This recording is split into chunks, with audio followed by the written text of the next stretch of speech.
Hello, lovely people. Today we will be talking about one of the most important things in any car audio system, that is the power and power supply.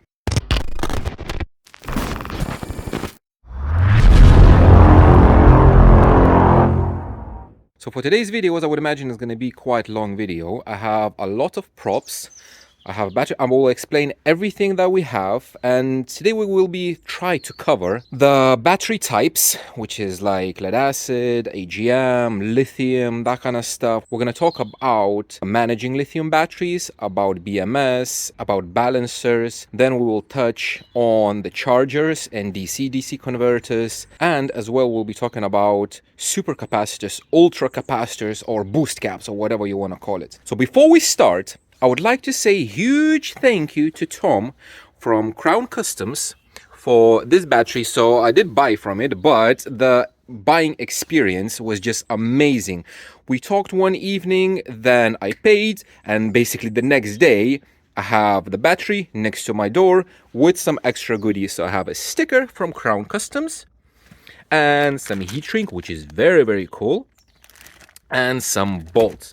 I will leave a link to this battery in the video description, so please check it out. Please check out Crown Customs webpage, because they don't sell only batteries, they do sell like all the car audio stuff, and I do believe that they are making batteries like custom to order, but I'm not sure. You need to check with Tom. So Tom, thank you again for this battery, and let's start. And like now, I'm not sure where to start because there's so much to talk about. Let's start maybe from the actual batteries. So let's start with the actual definition of power, what it is and why do we need it. Power is basically a unit of energy that is defined by voltage and current. If you multiply voltage by current, you have power. Any car audio system is using amplifiers and everything, it consumes amperage, the current. The current is the thing that makes everything move, of course, together with a voltage.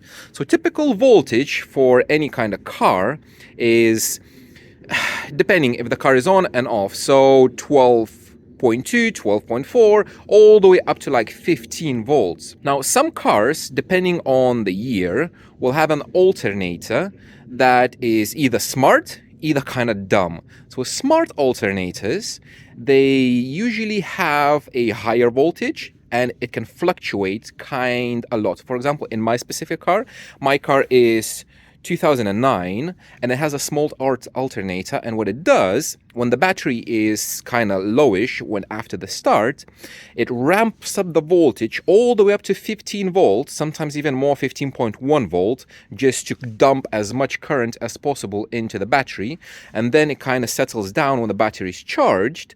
Kind of settles down. So that's another question. Like people say that, oh, I have a voltmeter in the front and I see when I'm driving my like battery is at like 12.8 or 13 point whatever, and it doesn't charge higher. And people always say turn on the headlights, and then when this car senses the extra current draw, it's going to increase the output of the alternator, the actual voltage of the alternator. So if you put a load on a smart alternator, it increases the voltage. Now, if we come back from the alternator and everything into the batteries. So the alternator provides current into the battery and the rest of the system. And what you need to understand is that any system, car audio or like headlights or whatever the car uses, it always takes the current from the higher voltage source. So if you have a battery that is like 12.8 or like 13 volts or whatever fully charged, and your alternator is like 14 volts, all the current is going to be taken from the alternator and not from the battery. But obviously alternator is not an endless supply of current. Stock alternators, again, they vary. The amperage can be from like, for small cars could be 50, 60 amps. For bigger trucks, it could be like more than 100, 120, 150 amps. Upgraded high output alternators, when people buy, they can be 300, 320, 350 amps. And when you exceed that current, when your system takes more current than the alternator can supply, the voltage drops down to the battery's voltage, like 12.8 or whatever, and then everything is being sucked out of the battery. So to answer a very common question, how much wattage, how much power my stock system can supply. It depends on your alternator and your main battery that you have in the front. So think about it. If I have an alternator, let's say a 100 amp alternator and a 100 amp lead acid battery, that should supply more than 100 amps of continuous current. That's like 1,500 watts or something like that. I'm not going to go into very much details, but just like a basic rule of thumb, if you want to say. Now the question arises, if my stock supply can like deal with 1,500 watts, why do I need lithium and all this stuff for my SQ system? You need to remember that clean power makes clean music. Alternator is not a clean power supply. As much as it's smooth with everything, it has ripples, it has noise, it has everything. So it's not as clean. So for a proper SQ system, ideally you would want a dedicated power supply somewhere that is kind of, I don't want to say disconnected from the front, but can operate without the alternator and stuff. So let's dig into the batteries and talk about chemistry and everything. The main batteries that are used for cars is lead acid. So this is a typical lead acid battery that is 100 amp hour and it has a CCA rating, which is cold cranking amps, of 830, because this is a 2-liter diesel and in winter times it needs a lot of current to start. If you have a petrol car, which has like 1.2 liter petrol engine, it's going to be a smaller battery, maybe like 50 amps, 45 amps with lower cranking amps, because obviously you don't need that. So this 830 means that this battery can potentially, if it's cold, supply up to 830 amps for a very short burst. That very short burst is just basically to start the car for a few seconds. And this, for example, is just a basic battery monitor. You can buy it on AliExpress. I bought it from China like 2 years ago, probably. It connects to your phone via Bluetooth, and you can check the voltage, check the state of charge, and what it does as well, it checks the voltage drop during cranking. So when you crank, like when you turn on the engine, the voltage drops because it draws a lot of current. So these batteries can supply a lot of current, but for a very, very short period of time. And when it does, the voltage drops from like 12 something, it drops all the way down to 10 volts.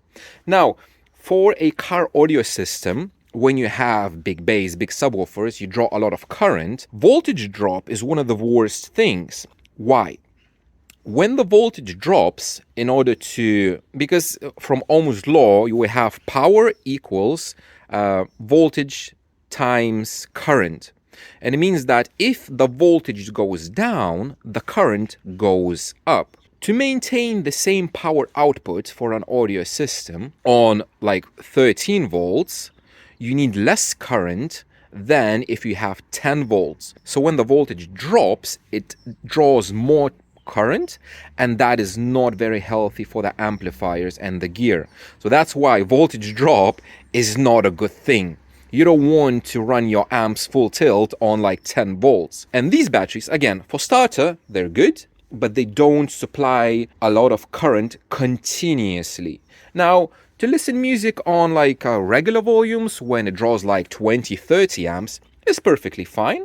But again, after like half an hour or so, the voltage is going to drop below 12 volts and it's not good. These batteries are not ideal for car audio. Everybody has them. I had them. All my system was running only from this battery so far up until now. It was fine, but like during the longer demos, the voltage kept dropping. Now, one step up from lead acid would be an AGM battery. AGM is kind of the same chemistry, it's just slightly different internal. So AGM stands for absorbed glass mat. So instead of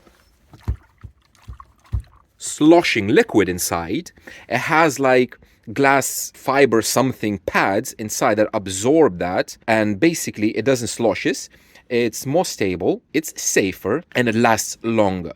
These lead acid batteries can last maybe 3 years, maybe 5 years if you take care of them, but AGM batteries last much longer, like up to 10 years or whatever. So you usually see an like 10-year-old car with a AGM battery that is from factory. And these you have to replace every 3 or 4 years. Now, AGM batteries, a lot of people like AGM batteries because they're much safer. You can keep them inside the car, but this one you cannot, because if this is gonna vent, you have acid that can evaporate and basically poison you. So these are not good for having inside the car. Never have a lead acid battery inside the car cabin. AGMs, on the other hand, you can have them inside. They're not gonna splosh. A lot of people have them up until lithium came into play. For AGMs, again, you can have like 5, 6, 8 batteries and whatever. However, they're bloody heavy. Like this one, it weighs like probably a 20-25 kilos. It's very heavy. However, this one is a 10-kilo battery, which is much lighter. Now the question is, why didn't I upgrade to an AGM? I thought upgrading into an AGM, but then I thought I would still need something a bit better, because now when I'm gonna have the 18, which is gonna draw like a lot of current, all the power that you can give it, I decided to go for lithium. So lithium, there's different kinds of lithium chemistries. The most popular, you will see LTO, which is, I cannot pronounce it, trinitrate something, blah, blah, blah. And it looks something similar to these boost caps. So this round cell, they're slightly bigger, and you can have them in different capacities, like 35 amps, 40 amps, 45 amps. The 45 amps are slightly bigger than these, but it's similar. With lithium, you have to take into account a few things. The voltage of the resting cell, the maximum charge voltage, and obviously the capacity. So for LTO, a single cell voltage is like 2.4 volts, like 3 volts is the maximum. So to have like normal voltage, which is like above 12 volts, you need 6 cells. So this is not LTO, this is boost caps, but I'm just giving you as an example because LTO bank would look identical. You would have 6 cells all in parallel that would give you 15 point something volts. And that's the thing with LTO, like 15 volts, 15 and a half volts, it's quite high. And not all equipment like amplifiers and DSPs like that. Some amplifiers can go into over like voltage protection and don't work at all. And with LTO as well, you need some kind of DC-DC charger that would charge them at the higher voltage. Because remember, the alternator, if it's regular, it charges like 13.8, 14.4 volts. So you wouldn't be able to charge LTO fully. So you need a DC to DC charger, and I'm going to cover these as well, that would charge them at a higher voltage. So LTO, for me personally, I wanted to buy LTO, but I decided not to go with it because of the higher voltage and that kind of stuff. Now, the good thing is about LTO batteries is that they have a very high C rating. So C rating is a rating of amperage at which you can discharge the cells or the whole bank. Now, LTO has a very high C rating and it can supply a lot of currents. That's why base heads love them. You have like loads of current, like 1,000 amps of currents at like 15.5 volts, and bass heads love it because that's a lot of power. I don't need that much, I need a bit less. So LTO, I decided not to go with it. The other most common lithium chemistry is Powwwaaa, so which is a lithium iron phosphate. And these come again in different shapes and sizes. A lot of them are used in solar. So like these cells, I bought these cells super cheap. They are 100 amp hour cells, and these, if you see, they're only 4. LTO is 6 because it has a lower voltage on the individual cells. These have a higher voltage. So lithium iron phosphate cells has individual cell voltage of like 3.2 volts and max voltage is like 3.6 or something. So when you combine 4 of them, you have 14.7 max, and nominal is 13.2, like 13.8, something like that. So it's like a very good voltage for car equipment, for the car itself, and it kind of matches AGMs, but not really, because AGMs and lead acid is a bit lower, like 12.8, 12.6 if it's fully charged, and these are 13 and a bit higher. Can you run them together? AGMs and lithium. Kinda, but again, it's not really recommended because of the voltage difference. Now, another thing, as you remember, I said about the C rating. The C rating of LTO is very high. It can supply a lot of current, and at the same time, it can take a lot of current. These cells that are designed specifically for solar, they're called prismatic cells. So these prismatic cells has a very low C rating, which is like half a C of discharge. Some newer ones like 1C. So imagine if I have 100 amp hour, half a C is 50 amps. So that means that this bank can supply 50 amps continuous current. Now 50 amps for a big system is not enough. So for my system, I would need at least 150 amps max draw. I'm not going to draw it continuously, but just to be safe. In order to do so, if I would go with these cells, I would need 200, 250, 280 amp hours of lithium to have that 150 amps of continuous draw at half C. That means this is 100 amp hours. Imagine 200 amp hours. It's like twice as big. So the thing is, it's bloody massive. It's not that expensive, but it is massive. Now, another type of cell, it is still lithium iron phosphate, is like headway. So you see probably those small little battery cells, they're not little, but smaller. It's much smaller than these headway cells, which comes in blue and red. And they have something in between these cells, the prismatic ones, and the LTO. So they still have a high discharge rate of 5C or 10C. I don't actually remember exactly how much. And they have the same voltage as these. So they're much more friendly for car use. Now, this specific battery is using cells that I haven't heard before, but basically these cells are pouch cells. They're not cylinder cells, they're pouch cells. So I asked Tom about what cells this battery uses, and he did mention something A123 cell, which is like a pouch cell. I did Google them, and apparently those pouch cells are used for mainly EVs, so electric vehicles, for heavy equipment and stuff, or buses and stuff and everything. So they do have a high discharge rate and high charge rate. So this battery, according to the specs, where is it? It can supply 500 amps max for 10 seconds, and lower, probably continuous, is gonna be probably 150, 200 maybe amps. It is a 50 amp hours, so it's smaller in capacity, but it can support, as here says, up to 4K system. Now my system is gonna be 1.5K,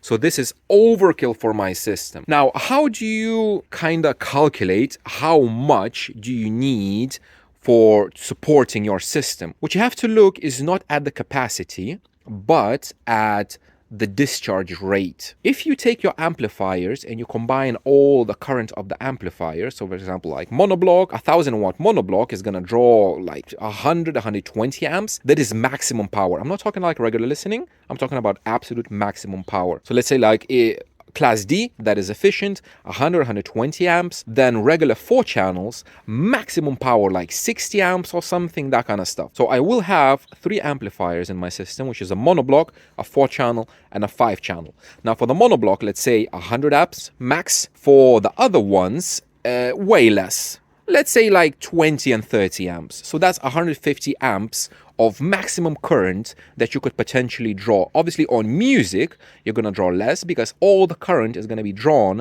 by the subwoofer amplifier, because subwoofer eats a lot of power. And if you haven't seen, I did a video about measuring how much power system uses, and it draws on regular music, maybe 20, 30 amps. So let's say 150 amps maximum current. So I need a battery that can supply 150 amps maximum current continuously. Now this one can supply only about 50, so it's good for normal music listening, but if I would want to crank it up, I would need to turn on the engine and have some extra current flowing. This one that can supply much more current is gonna be plenty enough and overkill for my system. So again, if you want to check it out, Crown Customs, check out this battery. It's very, very cool. Now, let's jump into the supercaps. So difference between a battery and a supercapacitor is basically the speed at which the energy can be discharged. So it's kind of how much amperage it can dump very, very fast. Now, lithium has like this, as it says, like 500 amps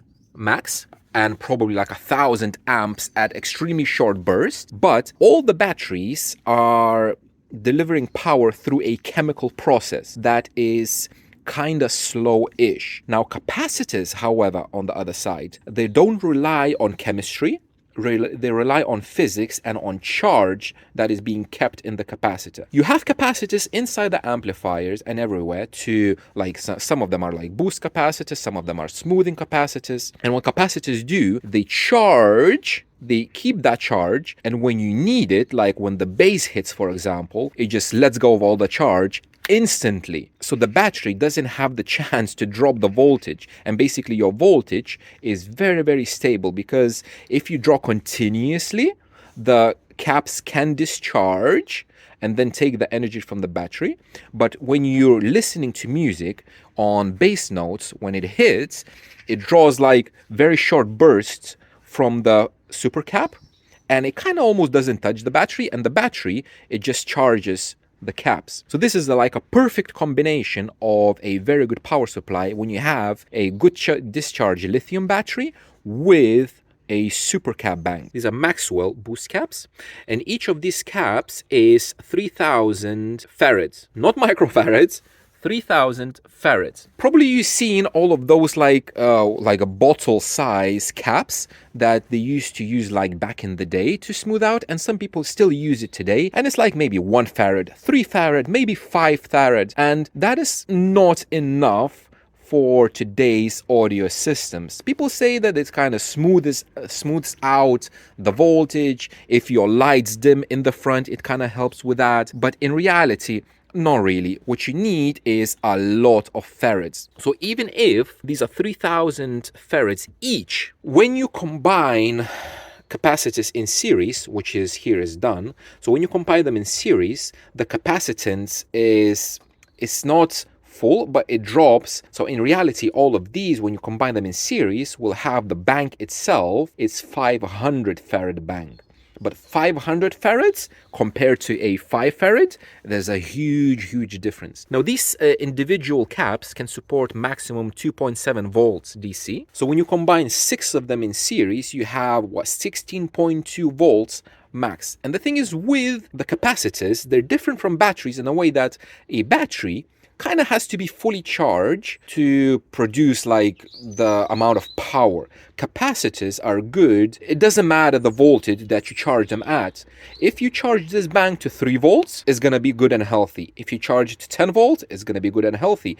15, 16 volts, it's perfectly fine. So if you run like 13.8 volts maximum, ideally you could do only with 5 caps, but just for headroom, and because it was a bank like this, you have 6 that can go all the way up to 16 volts. Now, probably you see there's some stuff on these cells, on the caps, and some stuff here as well. So what are these? Since you have individual cells inside the cap or lithium battery, those cells, unless they're brand new, but obviously they're not brand new, especially like lithium, I don't know if you can buy brand new lithium that is not from China, because only Chinese make lithium. I might be mistaken, correct me if I'm wrong, but from what other people said, like brand new lithium is used mainly in China in like electric buses, electric vehicles and everything, and we get grade A, grade B, grade C cells that are used, slightly used,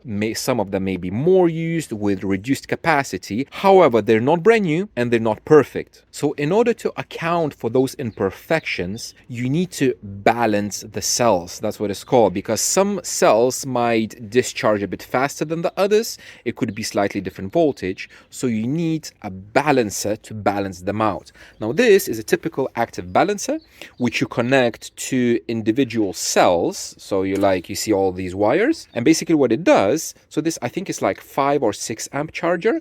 Basically what it does, if the voltage varies between the cells, it kind of shifts the charge into one or the other cell to balance them out and to make sure that all cells are floating at exactly the same voltage. Especially like when you draw current or when you charge, you need to make sure that the voltage on individual cells is exactly the same. So this is basically what a balancer does. Now you have passive balancers that charge, like they do the balancing act through resistors. This is an active one that uses a cap, and this one is a BMS, battery monitoring system. And just a quick note, like this balancer is inside this battery. It's not like with nothing. It has a balancer inside to balance the cells. I'm not sure how many cells it is, maybe probably 4 cells, but yeah, it's like a 4S balancer. Okay, so very quickly, 4S, P, and that kind of stuff. So this one, as you can see, it says 3 or 4S. So S is the number, how many batteries you have in series, and P is how much in parallel. So for example, this is 1P6S, like 6S bank, because it has 6 caps in series. Is the same for LTO. LTO is a 6S bank. Most of lithium iron phosphate batteries are 4S because it uses only 4 cells. Now, headway, again, depending on the voltage that you want, you can have 5S if you want a higher voltage. You can have 5S on LTO if you want a lower voltage and that kind of stuff.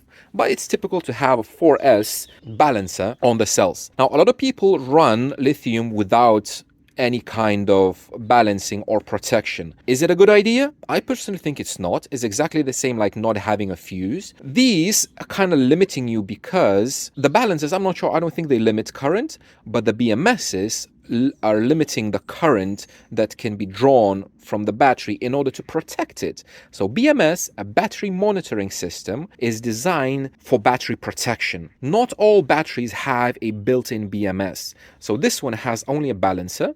Like this one is a BMS, but it's only for monitoring. So it's not active. It doesn't do anything. It just gives you data. It just draws a graph, how it discharges through time and everything else. This BMS is like a pro thing. So with this BMS, so it has a Bluetooth dongle like this one. It has a temperature sensor that you should ideally use between the cells. And if you can see, one lead goes into the BMS and the other one comes out. So it can control the battery fully. You can set in the Bluetooth app the charge rate, the discharge rate, the maximum, the voltage of the individual cells, how to balance them. It has a built-in balancer as well, so each cell has like these wires and everything. So a BMS is a very good thing. However, it's a bit more expensive. So a typical balancer like this one, I bought it for £8-10 from China.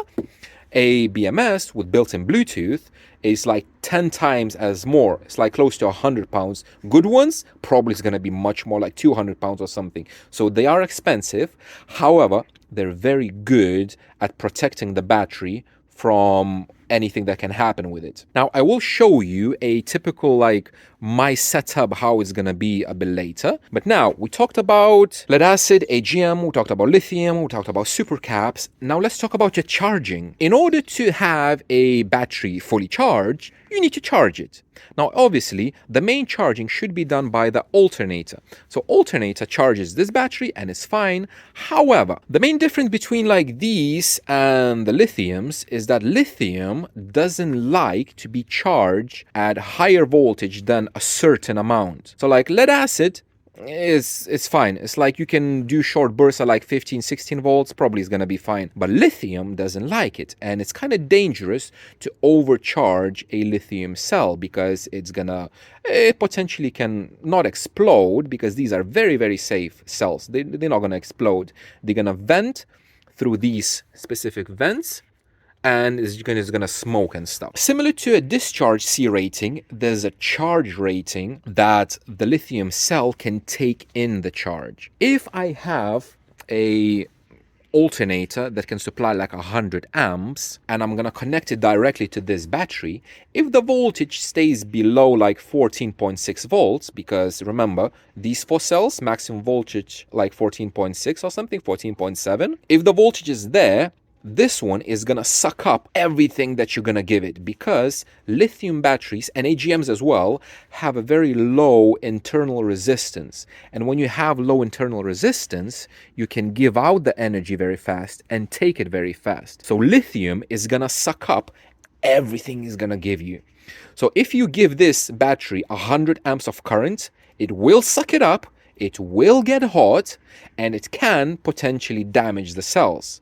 So that's why you have to limit the charging current into the battery. Now, this battery, I did check in the specs, it can be charged with like 200, 250 amps, and this one, it's not gonna like more than 50 amps.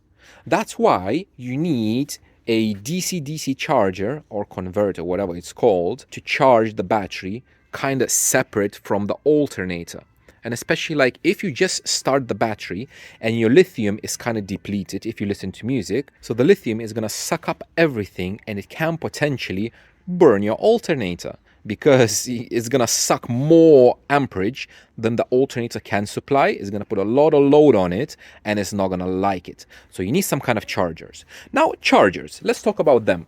This is a typical battery charger that is designed to use for lead acid and AGMs. Now, why you cannot use a typical battery charger to charge lithium? It's not because of the voltage, it's because of how the actual charging works. So for lead acid and for AGMs, some chargers, not all, when you charge, it has like different cycles, different stages. And in one stage, most chargers have like a pulsing stage where it shoots like 16 and a half volts of voltage into the battery just to kind of wake it up, and it has something to do with the deposit and everything. I'm not going to go into that, but most of the chargers do that, and lithium doesn't like that.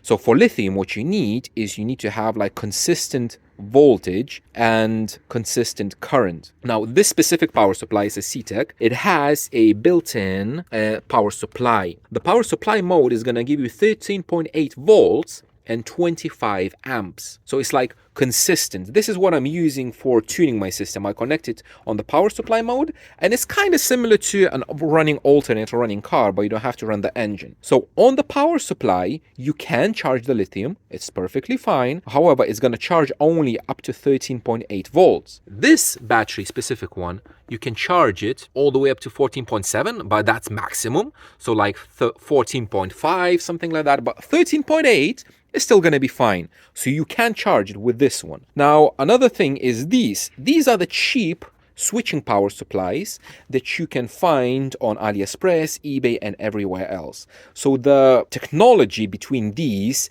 is kind of the same. However, this one, it's like it has more features, it's much cleaner, and this is just, I want to call it dirty, but it's very, very cheap. So this is a 40 amp power supply, so it does more amperage than that one, and this one costs, I paid like 12 or 15 pounds from China. So it's not fixed voltage. You have on these power supplies, you have a little knob here, which is like a potentiometer, and you can adjust it with a screwdriver to increase or decrease the voltage. So it goes all the way, if I'm not mistaken, from 12 volts all the way up to 14 and 6 or something like that, almost 15 volts. So you can adjust the voltage, and you can use these to charge lithium. It's perfectly fine. However, you need to make sure that you're monitoring the current and the voltage in order to not to overcharge the lithium and not to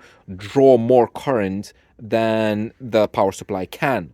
So if you start to charge like almost dead lithium from like 10 volts and you crank it up to 15 volts, obviously exactly the same like with the alternator, it's gonna draw all the current as much as it can, and you're gonna burn this one. So you need to start with a lower voltage in order to manage the amperage, and when you reach like 35 amps, maybe 40 amps, and when you see the amperage dropping, then you can increase the voltage a bit, again boost it up to 40 amps, and slowly bit by bit you're going to charge it. Automatic lithium chargers do exactly that, and I think DIY audio guy Justin had a similar problem when he tried to charge his lithium with a power supply, he basically, what he did, he started at like 13.8 volts, I think, and basically it took all the amperage out of the charger, and the charger went into protect. But these don't have protection, so potentially you could burn this. But you could use this to charge lithium, even lead acid, you can use it to charge it. However, you need to actively monitor it. You cannot hook up the charger and leave it for the night and just go. That's a disaster to be happen. So don't leave it. You can use it, but you have to be very careful. Now, obviously, these, you cannot use it actively in the car. You have to hook it up to the main socket, and you have to kind of have it everything. Now, how to charge a lithium battery in a car? You need what is called a DC-DC converter. So what it does, the DC-DC converter takes the voltage and current from the alternator from the front, and it kind of does something, and it feeds it into the lithium. So this is a very cheap solution, which is called a DC-DC converter, a buck converter. So what the buck converter does, it has two inputs and two outputs. And what it does, it gives you a steady 13.8 volts, 30 amps max. However, the input voltage can be anything between 8 and 40 volts. So remember when I said that my smart alternator sometimes give like 15 and 1 volt. It's not good for lithium.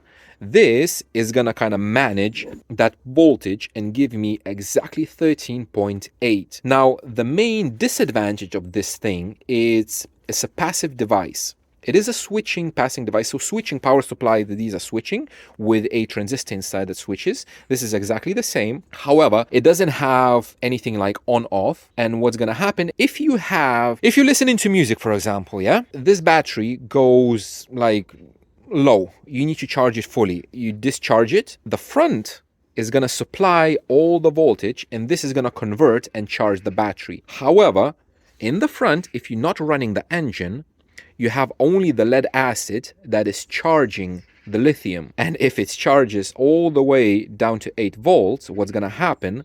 It will deplete, totally discharge the lead acid until it's going to drop below 8 volts and suck everything up.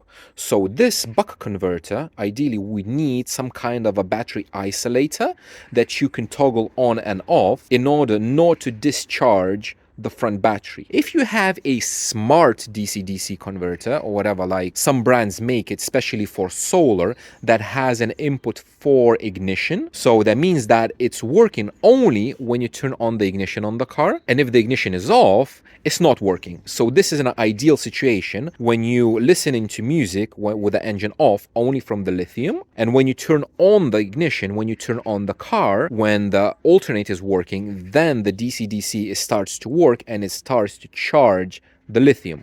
Now this, as I mentioned, is 30 amps. You can have them in higher current. You can have them 50, 60, some like smart ones, probably like 100 amps. However, you don't want to get a too big of a DC-DC charger because your alternator is not going to supply the current. Remember, the alternator, again, it feeds the whole car, it feeds the lead acid, and the rest of the amperage can be taken to charge the lithium. So you need to be kind of smart. If you have a 60 amp alternator and you're gonna put 60 amp DC-DC charger, when you start the car, all the current is gonna be drawn into the lithium and there's not gonna be nothing left for the car, which is not good. So this like 30 amps, I think it's kind of good. 30, 40 amps, maybe 50 amps on a bigger alternator is kind of perfect. So this is my kind of solution temporary until I'm gonna get maybe like a smart DC-DC charger and an isolator, because I'm not gonna run this without any kind of isolator. So I think, man, this video is gonna be super long. I think I talked enough about everything that I have here. Now what I'm gonna do, I'm gonna show you how I'm gonna connect everything to my system. Okay, so this is going to be like a typical setup that you should connect everything in. The lead acid or AGM or whatever you have, the factory, obviously is going to be in the front of the car in the engine bay, yeah? So this is like the first thing. To this battery, you have alternator connected and all the car system. Now, when you run the power wire through the side or whatever, that power wire that comes from the main battery is going to go to a DC-DC converter, DC-DC charger or whatever you're going to use. This is going to take the power from the battery and the alternator and is going to charge the lithium. This is going to be connected directly to the lithium, and from the lithium you will be connecting a boost cap, and what it comes out, the positive, is going to go into your amplifiers and into your like fuse block and like distribution block or whatever you're going to use. So this is going to be all the equipment, and basically this is the actual path. Now you want the supercaps to be as close as possible to the amplifiers because they need to be very close. If you have the cap somewhere like next to the battery or everything, they're not going to be performing at their best. They need to be the last link in the chain next to the amplifiers. Now obviously every positive lead in this system has to be fused. In case there's an accident, in case something happens, you don't want a chain reaction blowing up everything in the path. You want to fuse every single positive lead that comes from every single piece of equipment. And now, how everything is going to work. If you have amplifiers here, when you turn on the system, what's happening is, like if you run the car, you have voltage, amperage going into this battery, it charges the battery and everything else goes through DC-DC charger and it goes into the lithium. So basically, if I draw a line like here, only this is going to run my whole system. Everything else, like this part, is going to be supplying the extra voltage and amperage into this system. When I'm gonna have a very, very big load on the electrical, like playing like 20 hertz note at full tilt with my IB sub, all the power is gonna be drawn from the capacitors first. When you're gonna deplete the capacitors, then it's gonna dip into the lithium. And I know that this lithium can supply like 200 amps easy, so I know that this is gonna be plenty enough to support my whole system, and I know that my front is not going to be affected by it at all. Only when the lithium is going to be depleted, when it's going to be discharged. For example, if I'm listening to music while parked, while standing still, the charge on the lithium is going to go down. It's going to be like 50% depleted or whatever. Then I turn on the engine, and this is going to supply 30 amps and it's going to charge. Now, again, when you're listening to music, the current draw is not continuous, so you're not continuously drawing 100 amps like when you're waiting for a song to change or whatever. It still provides 30 amps, but there's basically nothing coming out on when you pause or like when you don't play music. So this, I think, is going to be plenty enough. If you would have a bigger system, then you would need a bigger charger. So for example, if you take this same example on a base head system, when you have like 4,000-5,000 watts RMS on the amplifiers, this is going to be depleted fast. The lithium, if you're going to deplete the lithium fast enough, you need to charge it fast enough as well. So since this battery can take up to 250 amps charge, you would need a high output alternator that can do like 250 amps and then supply to this. If you would have like 350 amp alternator in the front, it's going to be a bit too much current here, but the system is going to take that extra current. Or you could have two of these batteries in parallel, have 100 amp hours and potentially 500 amps of continuous draw. But these, again, it can charge up to 16 volts and it doesn't matter the voltage. If you deplete it, it's gonna dip into the lithium, so it's not a problem at all. So yeah, this was a very long video. However, I'm very happy that I'm finally made it because I have all the props to show you, and I wanted to show and talk about this before I install everything, because when you install everything, then there's more wires, it's more difficult to show and everything. However, I will be installing everything and I will show you everything how it's done. I'm not sure exactly where to put all of this and where to hide it, because I'm gonna have my subwoofer here, so potentially I might have the lithium somewhere in there, maybe here on the side because it's kind of small, the boost caps somewhere close to the amplifiers. I didn't think about it yet, but this is gonna be my setup. So yeah, I'm gonna end it here because it's gonna be way too much for you. So thank you very much for watching, guys. If I made any mistakes in this video, please comment below and point out my mistakes. If you want to correct something, if you learned something, again, you can comment that, oh, I learned this and that. Very cool. And thank you very much for watching, guys, and I will see you in the next one.